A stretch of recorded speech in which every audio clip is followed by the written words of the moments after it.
उत्सव दिन रंगांचा आज सजला नतमस्तक होई शांता ज्यांनी भारत देश घडविला, ज्यांनी भारत देश घडविला. 26 जानेवारी म्हणजेच भारताचा प्रजासत्ताक दिन साजरा करण्यासाठी आपण एकत्रित जमलो आहोत. सर्वप्रथम माझ्याकडून तुम्हा सर्वांना प्रजासत्ताक दिनाच्या हार्दिक हार्दिक शुभेच्छा. तुम्हाला माहीत आहे का आज प्रजासत्ताक दिन का मनवलं जातं? कारण या भारतात संविधान लागू झाला. आपला भारत देश 15 ऑगस्ट 1947ला स्वातंत्र्य झाला. परंतु या भारत देशाच्या लोकांना एक समान धाग्यात बांधून ठेवण्याचं काम फक्त संविधानच करू शकत होतं. आणि हे संविधान लिहिण्याचं काम डॉक्टर बाबासाहेब आंबेडकरांना दिलं गेलं.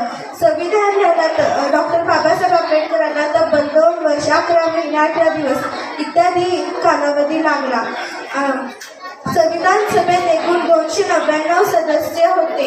डॉक्टर बाबासाहेब आंबेडकरांना संविधान लिहिल्यामुळं त्यांना संविधानाचे शिल्पकार असेही म्हणतात. जाता जाता एवढेच बोलते की नको राजशाही नको ठोकेशाही, नको राजशाही नको ठोकेशाही, संविधानाने दिली आम्हाला महान लोकशाही, संविधानाने दिली आम्हाला महान लोकशाही. धन्यवाद.